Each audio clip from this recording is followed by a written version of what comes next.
Hello, and welcome to the Financial Aid for Incoming Integrated Nursing Pathway, INP students, Summer 2026 matriculation presentation. My name is Audrey Needfelt. My pronouns are she, her, and I'm a financial aid advisor here in the CU Anschutz Financial Aid and Scholarships Office. Today's presentation will have three key takeaways. Key takeaway number one is funding types of aid. Our goal with this is to help you understand the different categories of aid, where those aid funds come from, and the requirements to receive those different types of aid. Key takeaway number two is understanding the cost of attendance, or the COA. Our goal with this is that you will be able to define and understand the different components that make up the COA, and also understand how COA and financial aid offers interact with one another.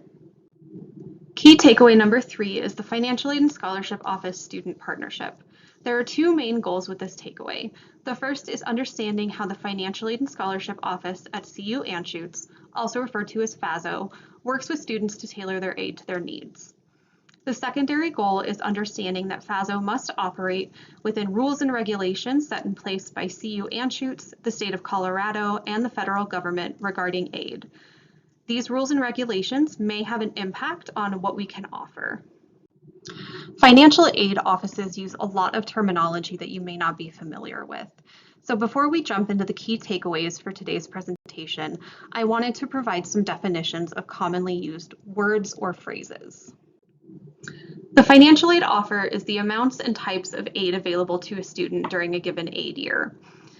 The amounts and types are determined by federal or state aid applications, which we will go over later, and must follow the rules and regulations regarding aid that I mentioned previously. At CU Anschutz, FASO sends out a detailed financial aid offer letter via email each aid year to students who have completed their aid application. The aid or award year is the time frame that aid is intended to fund education for a student. This may not align directly with your academic year that your program follows, so please be mindful when you're reviewing your financial aid offer to see what the aid or award year is. At CU Anschutz, we follow the fall, spring, summer semester aid or award year. The cost of attendance, or COA, is the estimated total that a student would reasonably need for the aid year in their program of study.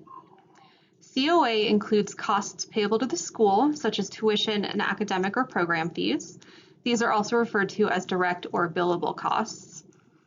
The COA also includes costs payable to others, such as rent, food, transportation, personal expenses, healthcare, etc. These are also commonly referred to as indirect or non-billable costs. The COA is the maximum amount of aid that a student can accept for that given aid year. That includes all types of aid, such as scholarships, grants, loans, work study, etc. We will go more in depth into the cost of attendance later on. The Student Aid Index, or SAI, is a number that's used to determine how much need-based aid can be offered. It helps determine eligibility for federal, state, and institutional funding. The SAI number is received by an automatic calculation completed by the federal or state application for aid that a student fills out. Need-based aid is a category of aid that is awarded to students based on their financial situations. That financial situation can include factors such as income, personal assets, and family size. This information is gathered in the federal or state application for aid and helps determine the student's SAI. A student's financial need is determined by a calculation where we take the COA, or cost of attendance, and subtract the SAI, or student aid index. The resulting number is what the student's need is. The higher a student's SAI, the less need that they will have. For example, if a cost of attendance for a student is $15,000 and their SAI is $5,000, their need is calculated at $10,000. Disbursement, or disbursement of funds, is when aid is sent to the bursar's or billing office to be applied to the student's outstanding bill. This occurs at the start of each semester. If there is an overage after the bill has been paid, the aid will be issued to the student as a refund. That can be either direct deposit or paper check. This is also typically issued within the first week of classes, provided all requirements for aid are met. At CU Anschutz, you will receive a paper check by default for any refunds, but you can set up direct deposit with the bursar's office and have the funds automatically put into your bank account. Satisfactory academic progress, or SAP, is a process that schools must use to calculate and determine whether a student is successfully moving towards completion of their degree. This is a federal regulation set in place regarding financial aid and uses the following 3 measurements: grade point average, or GPA, course completion rate, and maximum time frame. We'll go more in depth into SAP in a little bit. A loan lender is the financial institution providing money to a borrower. A loan servicer is a company that the loan lender will work with to help manage the student loans. The loan servicer is the one responsible for administering the balance of the loan, the repayment options, and collecting payments once the student enters repayment. A loan origination or processing fee is a percentage of the loan principal that is charged by the lender to prepare and oversee the loan. This means that a percentage of the principal that you accept is held back by the loan lender and provided to the loan servicer to oversee the loan during its lifetime. Loan certification is a FASO process of verifying loan details and also the student's school records, including things such as enrollment. Loans can only be certified up to the COA of the semester and must consider all other aid that a student has. If a loan is subsidized, it means that the borrower is generally not responsible for paying interest while in school at least half-time, during their grace period, or during any period of deferment. An unsubsidized loan, interest does accrue during periods of time when the payments are not required, and is also subject to capitalization, which is where the interest that has accrued since date of disbursement is added to the principal amount of the loan, and interest begins accruing on that new principal. Now that we have covered a lot of commonly used financial aid terminology, I also want to touch on the financial aid, or FA, basics before we jump into the key takeaways of today's presentation. What is financial aid and how do I get it? Financial aid is money to help pay for college. It must be used for education-related expenses and is not intended to cover other types of debt, such as credit cards or auto loans. To receive financial aid, a student generally must complete a free application for federal student aid, or FAFSA, for each aid year. There may be additional requirements depending on the type of aid a student is offered. In order for a student to be eligible to complete the FAFSA, they must meet the following requirements. Number 1, they must be a U.S. citizen or eligible non-citizen, as defined by the Department of Education, or ED.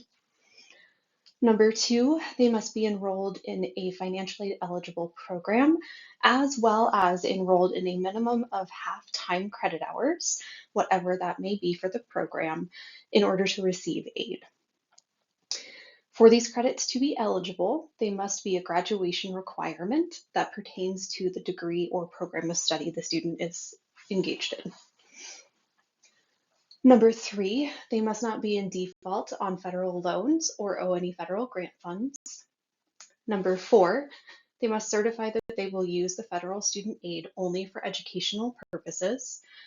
And 5, they must maintain satisfactory academic progress, or SAP, while in school. The FAFSA is an annual application that can be found and completed on studentaid.gov. Typically, this application will become available in October for the upcoming aid year, so that fall, spring, and summer. You want to ensure that you use the appropriate school code so it gets sent to the school that you will be attending. CU Anschutz shares our code with CU Denver, and it is 004508. We do encourage students to apply and complete the FAFSA, even if they feel they will only be eligible for loans, because a lot of scholarships require FAFSA information. Students who are ineligible for completion of the FAFSA and are Colorado residents with asset status should complete the Colorado application for state financial aid, or CASFA. If you have questions about your residency status, please work directly with the registrar's office.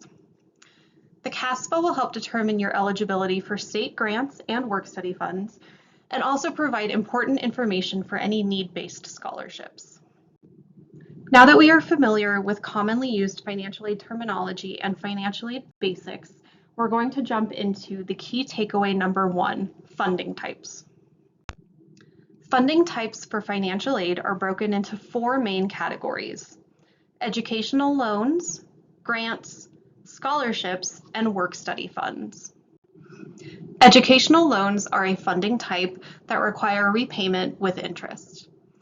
This is financial aid funds that can be borrowed from the federal government, the college or university you are attending, or private sources such as banks or credit unions. Current options for educational loans are the Federal Direct Loan Program and private loans. The first type of educational loans that we will take a look at is the Federal Direct Student Loan Program. The Federal Direct Student Loan Program allows eligible students or parents to borrow directly from the U.S. Department of Education.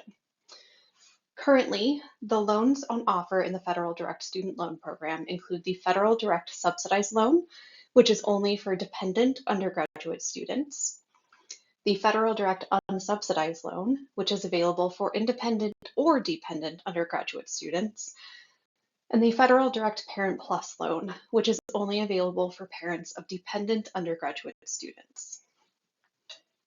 The Federal Direct Student Loan Program has a lot of benefits. They are eligible for deferment, which is the temporary postponement of payment on a loan.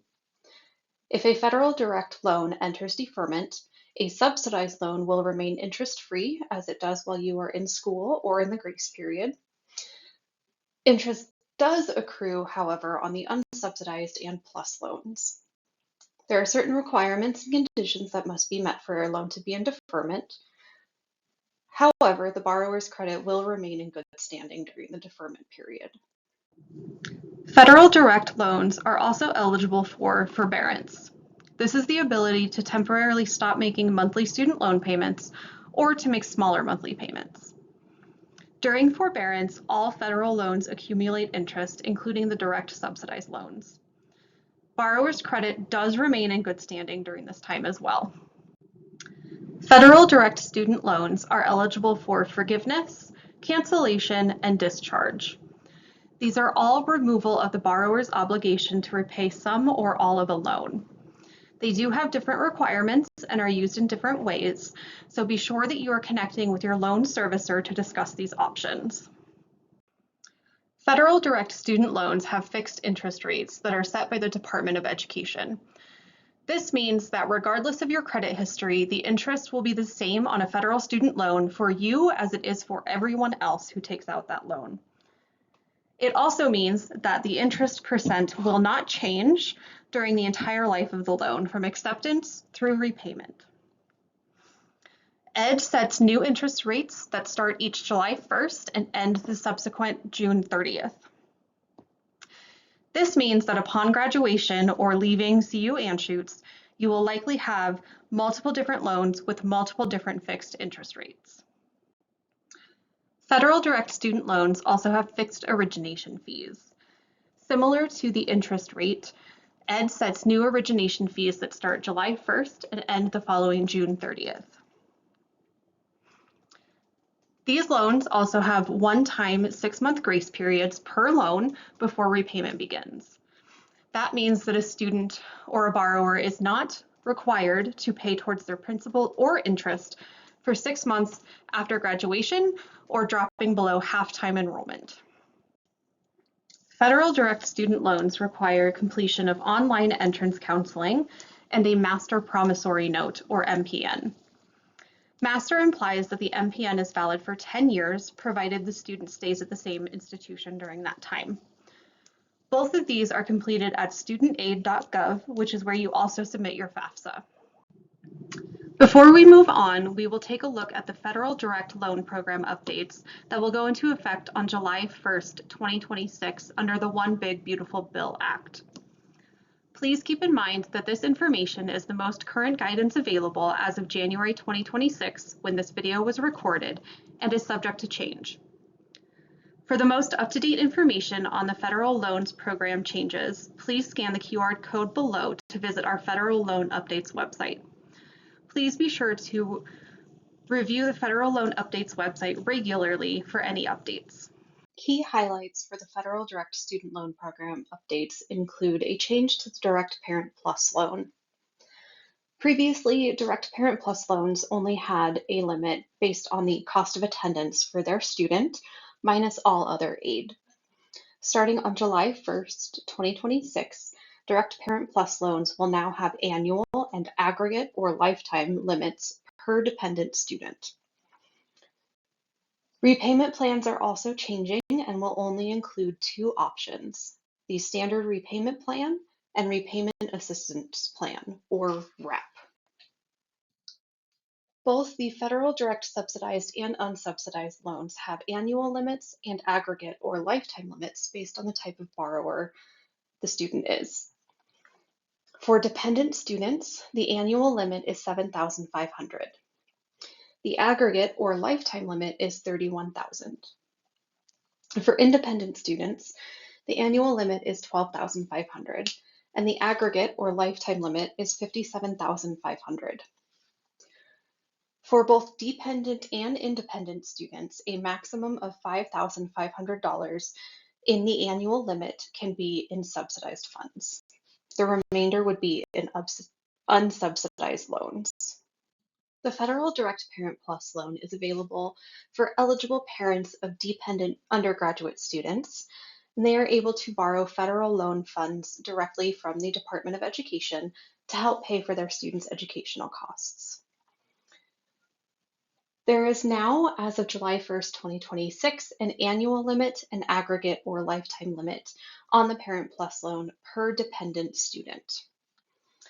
The annual limit is $20,000 per dependent student, and the aggregate limit is $65,000 per dependent student. If a parent borrows a Parent Plus loan for a student who is enrolled in their current program of study prior to July 1st, 2026, and the funds disbursed prior to July 1st, 2026, the parent will be eligible to continue borrowing under the current loan regulations for 3 academic years or the estimated completion date of the student's program, whichever is shorter. For the Federal Direct Parent Plus loan, the student eligibility requirements are the same as they are for the subsidized and unsubsidized loans. Parent eligibility requirements for the Direct Parent Plus loan include that the parent must be the student's biological, adoptive, or step parent. They must be a U.S. citizen or eligible non-citizen as determined by the Department of Education, must have a valid Social Security number, must not be in default on any federal student loans or owe any federal student grant funds, and must not have adverse credit history. Some examples of adverse credit history include bankruptcy, delinquent debt of 90 days or more, foreclosure, loan default, repossession, tax lien, wage garnishment, write-off of Title IV federal loan debt within preceding 5 years of the Parent Plus loan application. A unique type of educational loan available at CU Anschutz for nursing students is the institutional loan called Federal Nursing Loan. As the name suggests, the Federal Nursing Loan is funded by the federal government, but is offered by the University of Colorado Anschutz Medical Campus. The Federal Nursing Loan is subsidized for all levels of nursing students who are offered these funds. And eligibility requirements include, but are not limited to, the student meeting the federal student aid eligibility requirements, being enrolled a minimum of half time in a baccalaureate or graduate nursing program and eligible credit hours that pertain to that program, as well as having need as determined by the FAFSA. While this is a wonderful loan opportunity and we strongly encourage students to utilize it, please keep in mind that funds for the federal nursing loan are extremely limited. It is highly likely that not every student who meets eligibility criteria will be offered this aid. Those that are offered will be notified by email and will be required to accept the loan in UCD Access, as well as complete all necessary loan paperwork with our servicer, ECSI Heartland. There will be a specified deadline included in the email to recipients, and if any of these items are not completed by the deadline, the federal nursing loan will be canceled. These can be offered throughout the semester, so please be sure that you are always monitoring your CU Anschutz email. That way you are most up to date with your financial aid offer and any changes that may happen. There's some key features about the federal nursing loan that I would like to go over. First, the federal nursing loan has a fixed interest rate of 5%. Keep in mind this loan is subsidized. The federal nursing loan also has a 9-month grace period. The 9-month grace period will begin after the student is no longer enrolled at least half-time in eligible credits and an eligible nursing program at CU Anschutz. After this 9-month grace period, interest will begin accruing and repayment will begin as well. The federal nursing loan is eligible for federal loan consolidation as well as cancellation and deferral. The federal nursing loan may be eligible for forbearance or renegotiation. It also has a maximum repayment period of 10 years and a minimum monthly payment of $40. Now that we have covered the Federal Direct Student Loan Program and the coming changes under the One Big Beautiful Bill Act, we will look more into private loans. First, we will look at the sources and the purpose of these private loans. A private loan is a loan that is non-federal funds offered by different lenders, such as banks, credit unions, state agencies, etc. Private loans are intended to fill the gap in a student's cost of attendance when their other aid doesn't fully cover their educational costs. Rates and terms of private loans are determined by the lender that is issuing the funds to the borrower. Interest rates and origination fees are determined by the lender as well as the creditworthiness of the borrower and, if applicable, their cosigner. Repayment terms may vary depending on the lender. Some do require repayment while the student is in school, and some offer the ability to release the cosigner if one was added to the loan after a time period of eligible on-time payments. Borrowing requirements for private educational loans include approved credit check for the borrower and, if applicable, the cosigner, that the student is enrolled at least half-time in an eligible program, that there is certification of the loan funds by the university. Many of them do require students to be a U.S. citizen or have permanent resident status. There are some options available for international students, however. The lender may also request proof of income or employment from the student and the cosigner if applicable. A cosigner for a private student loan is usually a parent, guardian, or trusted adult that has a strong credit history and stable income. Cosigners can help students qualify for loans if their credit history or income is lower than preferred, and cosigners may also help students secure better interest rates. This is because having a cosigner on a loan lessens the risk of the loan not being repaid. The lower the risk, the lower the interest rate. We strongly encourage students to carefully consider whether or not they need a cosigner for their private student loan. If it is determined that you need a cosigner, we recommend asking a trusted individual that has a strong credit history and stable income, and you should ensure that the cosigner understands their responsibility. Cosigners are legally obligated to repay the loan if the borrower is not able to for any reason, and some lenders do offer the cosigner release options after a period of on-time payments are made, making them no longer legally obligated to repay the loan. The Financial Aid and Scholarships Office at CU Anschutz, or FASO, can certify private loan funds from any lender. We can only certify the funds up to the student's cost of attendance for the semester, minus all other aid that has been offered or received. CU as a whole, and FASO specifically, cannot endorse or recommend lenders to students. We do, however, have some tips on finding lenders and preparing to apply on our website. Please allow at least 1 month minimum for certification process and the right to cancel period for all private loans.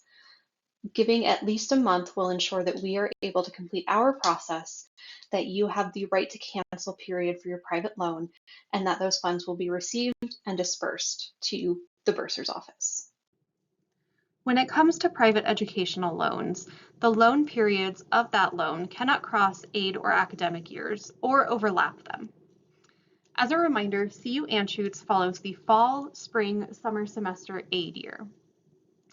As an example, let's say that a student takes out a loan with a period of July 1st, 2026 through May 31st, 2027.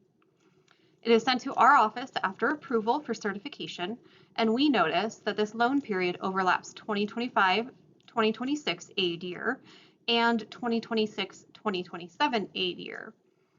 This is because it covers a time period of summer 2026, which is part of the 25-26 aid year, as well as fall 2026 and spring 2027, both of which fall under the 26-27 aid year. Unfortunately, regardless of the student's approved status, our office is not able to certify this loan, and therefore the student will not receive the aid. An example of a private educational loan that our office would be able to certify is a loan that has a period of August 1st, 2026 to May 31st, 2027. This time period covers fall 2026 and spring 2027, which are both part of the 2026-2027 aid year. This loan does not overlap or cross academic or aid years. When you start applying for private student loans, it's very important that you understand the loan periods and how our office will handle loans that cover multiple semesters. If a loan period covers multiple semesters within an aid year, our office will automatically divide the amount evenly between the semesters included. You're welcome to contact FASO to discuss a customized distribution of the funds, as we can do that upon request. As an example, we'll say a student took out a $12,000 loan that has a loan period of August 1st, 2026 through May 31st, 2027. After our office confirms that this covers just one aid year, which it does, the 26 to 27 aid year, as it's fall 2026 and spring 2027 semesters, we would do an automatic split of $6,000 dispersed per semester. Let's say that the student decides to contact us for a customized distribution and requests $7,000 for fall semester and $5,000 for spring. Our office can do this so long as the requested amount does not exceed the cost of attendance in either semester included. When it comes to educational loans, we strongly encourage students to consider the following. Make sure that you understand the total borrowing cost over time of the loan that you will be taking out. That includes the principal, the origination fee, as well as the interest that will accrue. You are responsible for paying back each piece of this over the loan's lifetime. We also strongly encourage students to prioritize their federal student loan options first due to the benefits that the federal direct student loan program has. When and if you start considering private student loans, we strongly encourage comparing lenders for rates, fees, and repayment terms before you start applying, and also start thinking about a cosigner if you think that you may need one. The next funding type that we will take a look at are grants. Grants are a funding type that is for students with need. Grants can be provided by federal governments, state entities, or the institution at which you are attending. The need is determined, as usual, by the FAFSA or CASFA information. Generally speaking, these funds do not need to be repaid. However, there may be some instances in which you will be required to repay, especially federal grants. To be eligible, students must meet specific eligibility requirements, which differ depending on the grant type. Most grants require students to be enrolled a minimum of half-time, but some do differ. Grants are limited in funding, so our office awards them to students on a first-come, first-served basis to those who have the highest need, so please be sure to submit your FAFSA or CASFA for the upcoming aid year as early as possible. We do reviews annually and award or re-award as possible. So be sure to monitor your CU Anschutz email account for financial aid offer updates throughout the semester. One type of grant available is the federal Pell Grant. These are federal funds for eligible undergrad students who have need, as determined by the FAFSA, and have not earned a prior bachelor's level or higher degree. The award amount changes annually, each aid year, and our office is required to follow these amounts. While the maximum award amount is determined by the Department of Education, the amount an individual student may be awarded of federal Pell Grant funds is also determined by the student aid index or their need, their cost of attendance, their enrollment status, whether they enrolled part-time or full-time in a semester, and their plans to attend the university for a full academic year or less. Another type of grant that undergraduate nursing students may be eligible for is the Federal Supplemental Education Opportunity Grant, or FSEOG. These are federal funds that are available for undergraduate students who have need, as determined by the FAFSA, and have not earned a prior bachelor's level degree or higher. The amount of FSEOG funds that a student may be eligible for varies depending on the student aid index or their need, other aid that has been offered, and the availability of funds. CU Anschutz receives very limited FSEOG funds, so this grant is typically not available for the majority of our students. If we do have funds available and you meet the eligibility requirements to receive it, it will be part of your initial financial aid offer letter. Another type of grant available is the Colorado Student Grant, or CSG. The CSG is funded by the Colorado General Assembly and is available for Colorado residents who have need as determined by the FAFSA or the CASFA. If you are eligible for CSG funds, it will be included in your initial aid offer from the Financial Aid Office. The last type of grants that may be available are institutional grants, which are funded by CU Anschutz. As usual, the need eligibility for these funds is determined by the FAFSA or the CASFA. The next funding type that we will talk about are scholarships. Scholarships generally require applications in order for a student to receive them and come from two broad sources. There are those that we consider internal scholarships, which come from the College of Nursing or CU Anschutz directly, and those that are considered external scholarships, which is a scholarship from any non-CU Anschutz entity.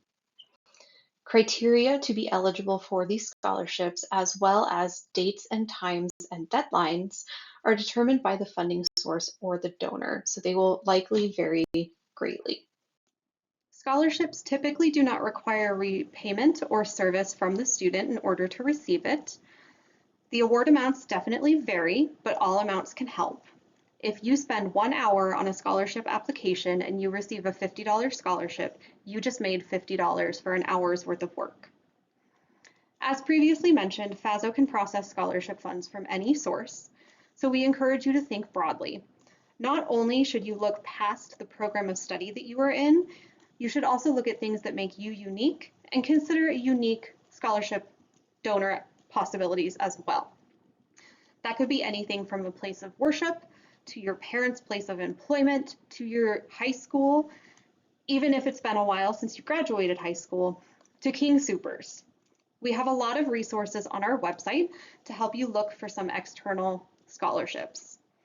We do also encourage students to save all of their search criteria, both that work and don't work, and also to save and reuse any documents possible, such as a personal statement.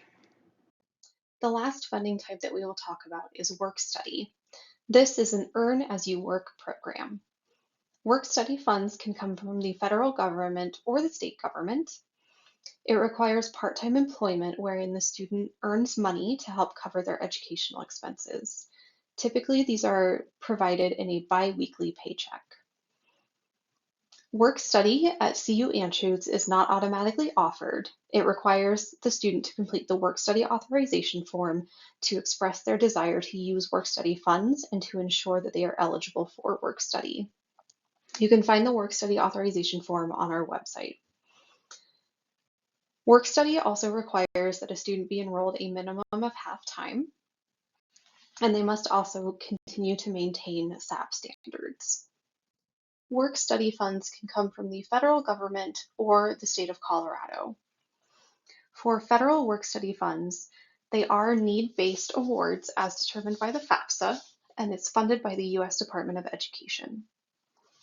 Colorado Work Study has two different types, one that is need-based and one that is non-need-based, and both are funded by the Colorado General Assembly.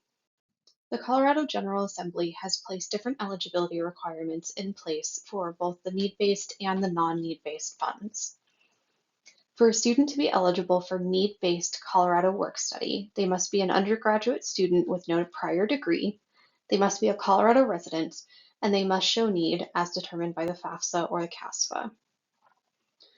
For non-need-based work study, students must be undergraduate students with no prior degree, a Colorado resident, and they must complete the FAFSA. While the need is not considered as determined by the FAFSA, it is required that a free application for federal student aid is filled out for the aid year. That covers key takeaway number 1, funding types. We will now jump into key takeaway number 2, cost of attendance, or COA. The cost of attendance is the best estimate of reasonable costs associated with your program.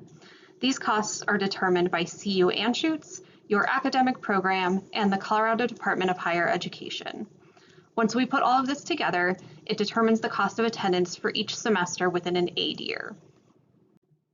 Cost of attendance is made up of 2 distinct categories. The first is called costs payable to the school, although you may hear it referred to as billable costs or direct costs.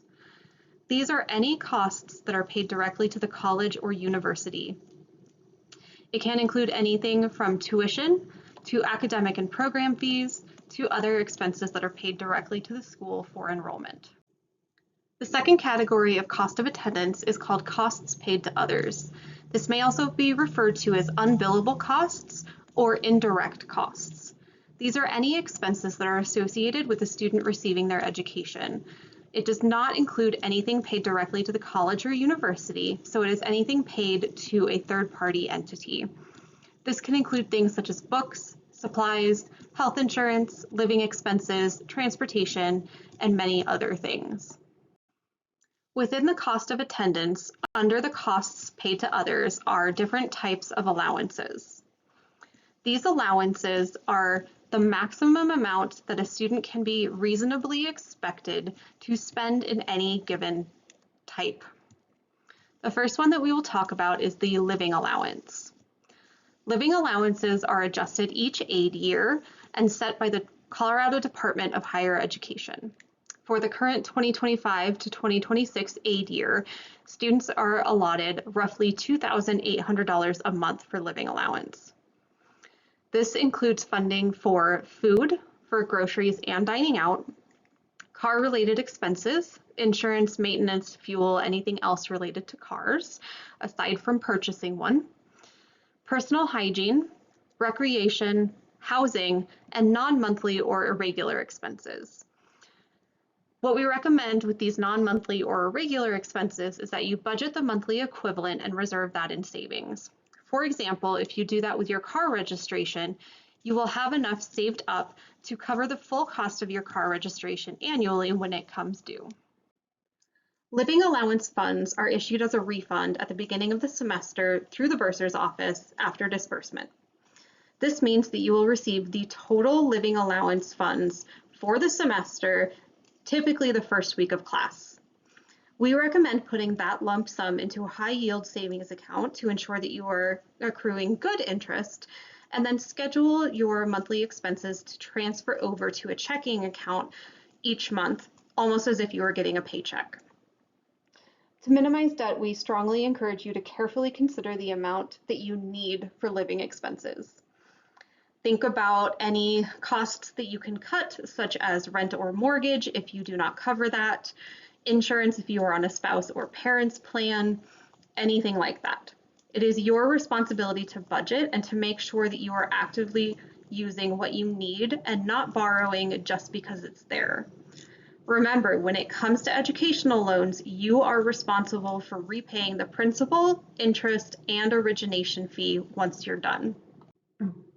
Cost of attendance information can be found in 3 different spots.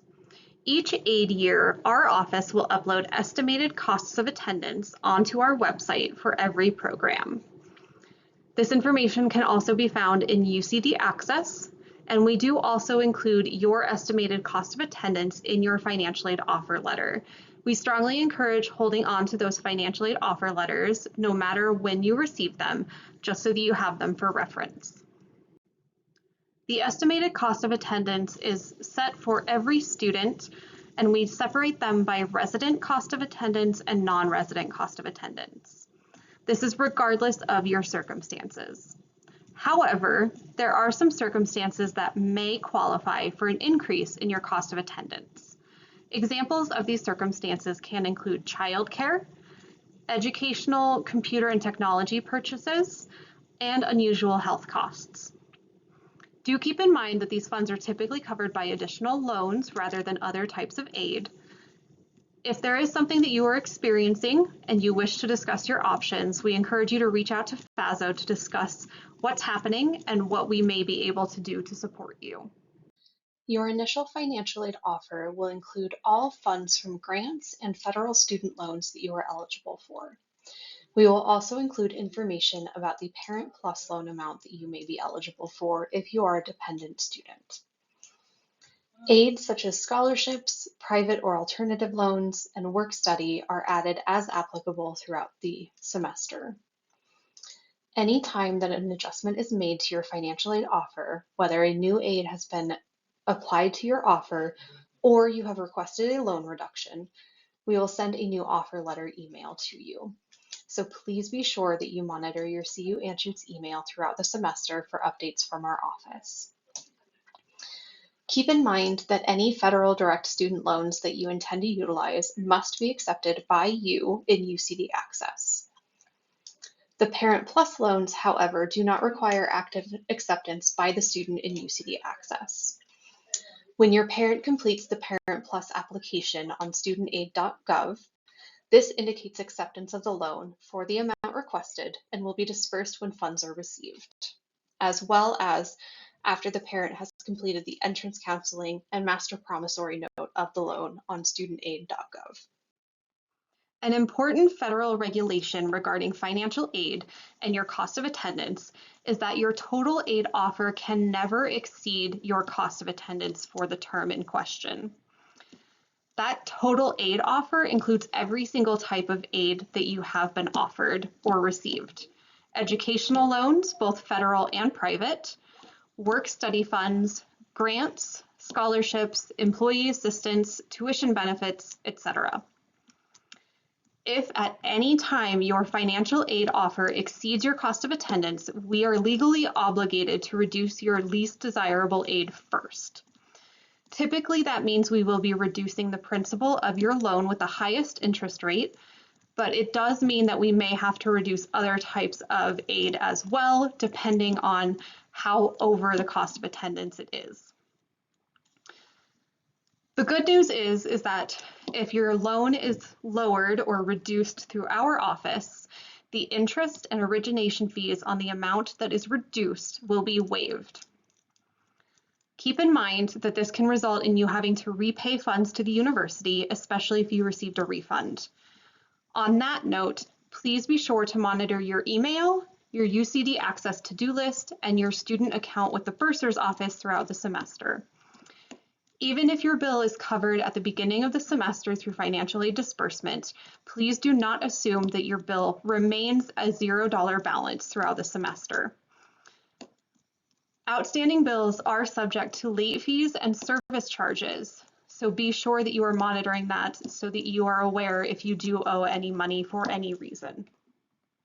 This is a cost of attendance example for the traditional BSN program for the 2025 to 2026 aid year. This specifically is for Colorado residents and is based off of tuition per credit hour after the College Opportunity Fund, or COF, has been applied.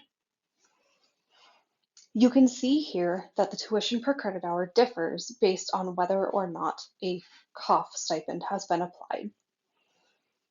The tuition and fees are based on estimated credit hours of 12 in the fall, 12 in the spring, and 2 in the summer. Please keep in mind that in order for a BSN student to be considered enrolled half-time, they must be enrolled in a minimum of 6 credit hours regardless of the semester. The health insurance amount here is an allowance and is only an estimate. This is for all students, regardless of if they keep the student health insurance plan or not. If you do intend to keep the CU Anschutz student health insurance plan, please notify our office so that we can review your estimated health insurance allowance and the actual cost of insurance. This slide is also an estimated cost of attendance example for the traditional BSN program for the 2025 to 2026 aid year. Unlike the prior slide, this is for the non-resident students, so the non-resident tuition is accounted for. It is also based off of estimated credit hours of 12 in the fall, 12 in the spring, and 2 in the summer, and also includes that health insurance allowance estimate. The only difference between resident and non-resident students as far as cost of attendance is concerned is the amount they pay for tuition. All fees and all other allowances that have been included in the cost of attendance are the same. Previously, I mentioned the College Opportunity Fund, or COF. This is a stipend provided by the Colorado Legislature to eligible undergraduate students paying in-state tuition, and it is paid based on a per credit hour basis. Due to the registration-related requirements and regulations regarding COF, as well as residency considerations, the stipend is overseen by the Registrar's Office. Please reach out to them directly for more information or if you have any questions about COF specifically. The third and final key takeaway of this presentation is the partnership between the Financial Aid and Scholarships Office and you as the student. A big part of the FASO and student relationship requires students to be aware of their responsibilities surrounding their aid offers. We'll start with those responsibilities that are before accepting your aid. You want to make sure that you review your monthly expenses and build a budget. You can do this by reviewing previous month's spending and seeing where you can cut down on expenses. Again, we encourage you to only take out the aid that you need and to use our budgeting worksheets on our website for help. There are also a lot of good budgeting apps out there that are free to use, so feel free to utilize those if that works better for you. You should also review the offer letter carefully before accepting aid, because any time that you accept aid, it implies that you understand the terms and conditions of receiving and keeping that aid.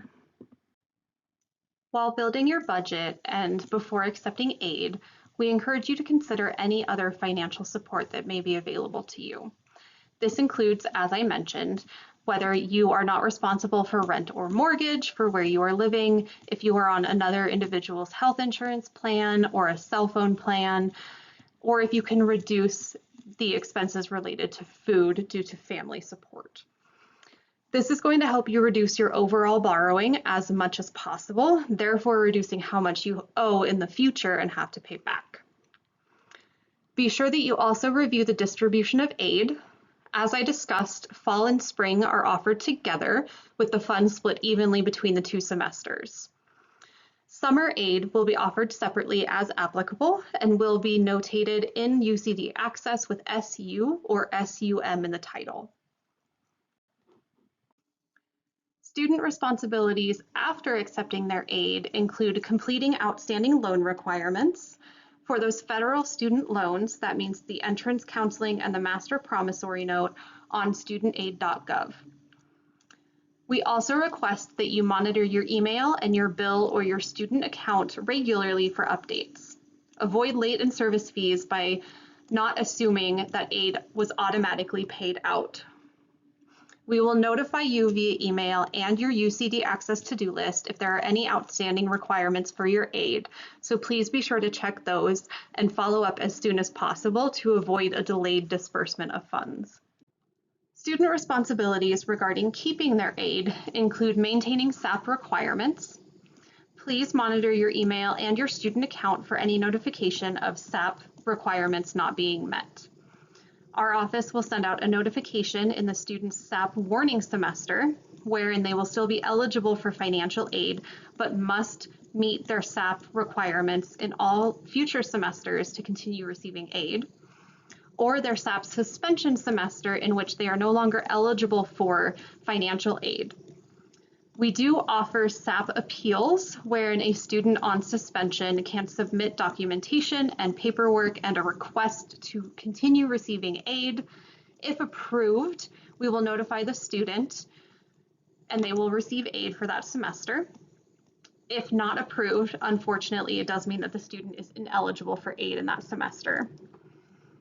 Please also be aware of how withdrawing can impact your aid.